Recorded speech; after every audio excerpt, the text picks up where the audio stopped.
Hey guys, welcome back or welcome to my channel. Today we are going to go through all of my empty products that I've used the past, I don't know when the last time I filmed an empties was. It's probably been a couple months.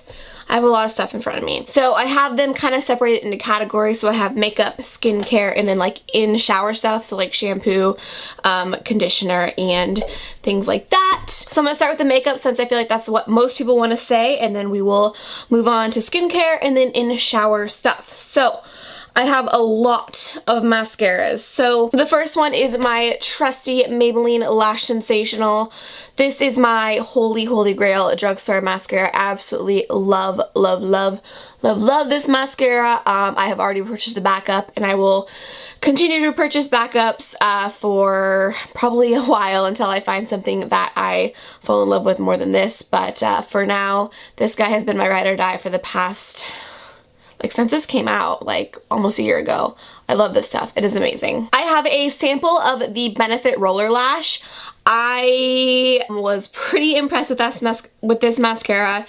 The wand looks almost exactly like the Maybelline Lash Sensational wand, but the formula is amazing. It does really honestly remind me of the Maybelline Lash Sensational. Either way, they're both great mascaras. Will I repurchase this? No, simply for the fact that I just can't see myself spending $22 on a tube of mascara. It was fun to try it. I'm glad I had the sample, but I'm not going to repurchase the full size, but it is a really nice high-end mascara. Next up, I have a Buxom mascara, and this one was just kind of middle of the road for me. I didn't hate it. I didn't love it. The wand is absolutely ginormous. Here's what the wand looks like, but yeah, it was just kind of meh. Nothing really good or bad to say about it. It was just middle of the road. Next up, I have one from Lancome, and the like writing scratched off of it, so I don't know which one this was. But the wand is super funky. Here is what it looks like. It's curved, and I liked this when I first applied it, and then I went to work, and a few hours later, I had like little flakes underneath my eyes, so this flaked really badly on me, unfortunately. So I was not a fan of this guy. And then the last, I think this is the last, yes, the last mascara I have to talk about is one from the Sephora brand. This is the Sephora Lashcraft Length and Volume Mascara. And this just did nothing for my lashes. It just didn't do anything. It didn't impress me at all. The wand on this is super weird. It's like flat on two sides. Probably are not going to be able to see that, but it's just a weird wand. It's not fully rounded, so it was kind of like hard to work with, and it just didn't do any favors for my lashes, so this was a miss for me. Next up, I have this little nubbin of a brow pencil. This was an Ofa brow pencil in, I don't know what shade this was. I think it was called Universal, but it's like it's pretty much a brown shade. I mean, if you have blonde hair, this is definitely not going to work for you. But I did really like this. It was almost a little bit too on the creamy side. It was really creamy. I like just a little bit more stiff of a brow pencil. And I do prefer a retractable brow pencil as opposed to a pencil. But this was a good pencil. I didn't hate it. I didn't love it. Again, it was just kind of middle of the road for me. Will I purchase it? Probably not. I love my what is it? I have one right here. My L'Oreal Brow Stylist Definer, which is the next product I'm going to talk about. I have used this guy up. I've gone through so many of these. So many of these. I love this brow pencil. I've already purchased a backup. I think I actually have two backups of this because I literally just cannot be without it. I've never felt the need to purchase like the Anastasia or any of the high-end brow pencils because this one is so good, and it's a fraction of the price. I use this shade Brunette, and it's perfect for me. It has a spoolie on the other side, which I love, so I don't need to go digging in my drawer for a spoolie. Has a really small, nice tip, great formula. It's just a great brow pencil. I've talked about this guy a lot on my channel. Next up is the L'Oreal Lumi Cushion Foundation. So here is what this looks like. I'm sure you guys have seen it. This came out, what, like 6 months ago, maybe a year ago. This was okay. I didn't love it. I don't know. I'm not the biggest fan of cushion foundations. First of all, you get like half the amount you do in like a normal bottle foundation. You only get 0.5 ounces in a like full bottle foundation. You normally get an ounce. So you get like half the product, and I feel like this stuff just dries up so quickly. So I don't know. It was okay. It was expensive too. I think this was what, like $14 to $16 or something. So will I repurchase it? No. It was fun to try. Glad I had it, but definitely won't repurchase it. The next one I want to talk about is from the Ulta brand, and this is the Ulta Full Coverage Concealer, and I have mine in the shade Light Warm. I did really like this concealer. I did a whole full face first impressions using only Ulta makeup. I will link that video down below if you want to see all the Ulta products that I used, but this guy was in it, and this was one of the products that I did really like from the line. Very full coverage, definitely lives up to its name. Didn't get cakey or crease weird under my eyes, just looked really nice, so definitely enjoyed this. I definitely might repurchase that in the future. The next thing I used up was the e.l.f. HD Setting Powder. This is my third one of these, I think. This is such a good like $6 setting powder. I probably won't repurchase this right away just because there's quite a few other products that I want to try before I repurchase this, but I definitely will repurchase it sometime in the near future. It is a really nice setting powder for only $6. The next thing I have is a BB cream from The Balm, and this is the Balm Shelter Tinted Moisturizer. I liked this. The coverage was okay for a tinted moisturizer. I have mine in the shade Light. The shade was just a little bit off for me. It was really cool toned, so that kind of threw me off, but not a bad product. If you have a different skin tone than me, it might work better for you, but I did enjoy it while I have it. I mean, obviously I used it up, so I didn't hate it by any means. And the last makeup product I have is a Tarte primer. This is the Tarte Clean Slate Flawless Primer. I actually bought this primer for my wedding day, so this primer will forever hold a special place in my heart. But I really do like this primer. It's a great, just like hydrating, just, you know, kind of all your bases are covered in one primer. It's not silicone-y. It doesn't have that, like, you know, silicone feel to it. It is silicone free, it says it's waterproof, and it's brightening, so kind of has all your bases covered in one, so I do really enjoy this. I don't know if I'm going to repurchase it right away, but maybe in the future it is something that I will look into repurchasing. Okay, so moving on to skincare. I have, of course, my trusty makeup remover wipes. These are the Simple makeup remover wipes. I absolutely love these. If you guys have been watching me for a while, you know that these are my holy grail.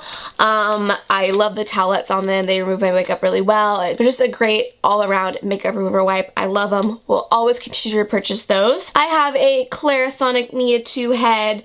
I use the Delicate. I will forever repurchase these as well. This is a vital part in my skincare routine, the Clarisonic.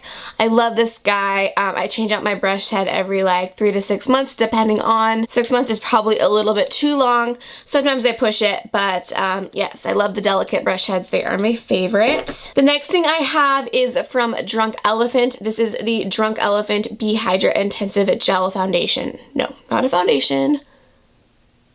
Intensive Gel Moisturizer. Yeah, that's it.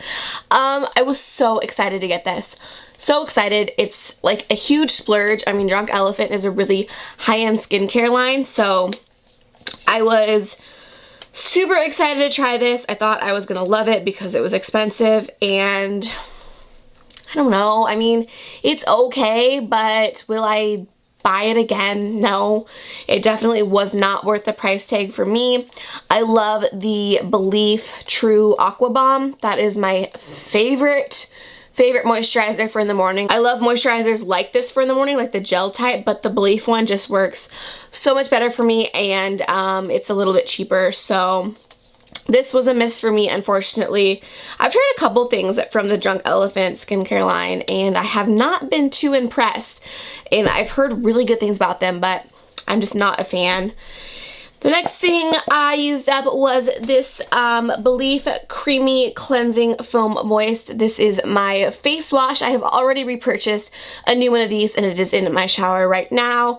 I use this every single day. I love, love, love, love, love this face wash. It's super gentle and hydrating. It's just a really great everyday face wash. I have fallen really, really in love with the Belief skincare line. I don't think there's anything I've tried from them that I haven't liked.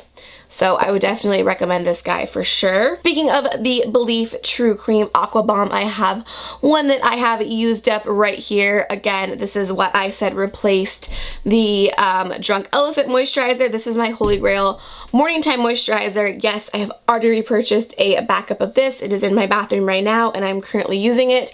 I cannot be without this stuff. I absolutely love it. We'll definitely be repurchasing this for quite a while. And then I have a bottle of the Simple Sensitive Skin Micellar Cleansing Water. I do really like this. I have repurchased it. I kind of wish that I had tried the Garnier micellar water just to try something new because I haven't tried that one. But I'm definitely happy to have this one again. It's a great, great micellar water. I definitely can't complain. And then last, this is kind of a makeup skincare item. I don't know, it's kind of in the middle. This is the Bite Beauty Agave Lip Mask.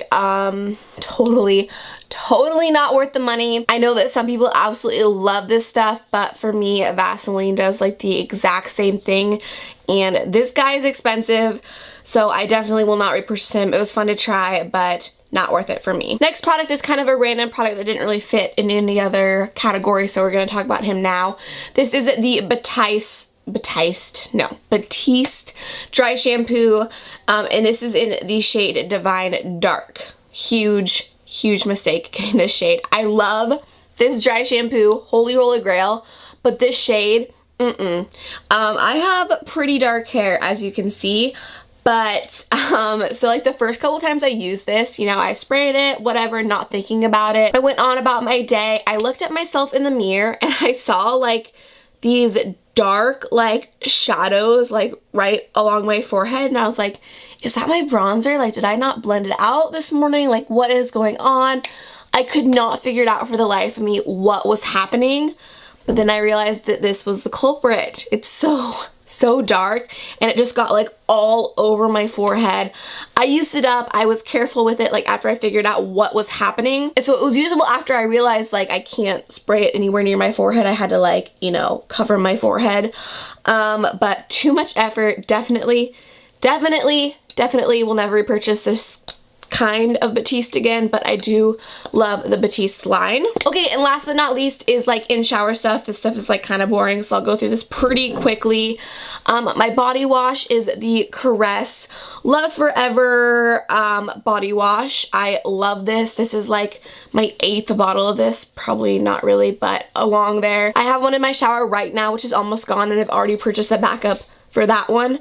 So I love the scent of this. I love Caress body washes. I always use Caress, so this is definitely a favorite of mine. Kind of a boring one. This is the Skin to Mint shave gel. Not much to say about it. It's a shave gel. Smelled good. Did the job. Definitely will repurchase that guy. And then I have a couple different kinds of shampoos and conditioners. So this is the L'Oreal Hair Expert Total Repair shampoo and conditioner. I really liked this. I've been on the hunt for a good shampoo and conditioner for a really long time. I finally found it. It's in my shower now. It was in my May favorites. It's the Eva NYC shampoo and conditioner. I'll link the video down below if you want to know exactly what it is, because I can't really remember off the top of my head. So I like that one a lot. I didn't love these enough to repurchase them, but I did like them. They got the job done. And then last but not least, I have a shampoo and conditioner from Coconut Oil. I got really excited about these because I was like, ooh, coconut oil, that's gotta be good, right? Nah. They were cheap. I found them at Target for super cheap, and I don't know, I just wasn't impressed. I mean, they washed my hair, they did the job, but just did nothing special. Alright, so that wraps up my empties. I hope you enjoyed. Thank you guys so much for watching. Please subscribe before you leave, and I will see you in my next one. Bye.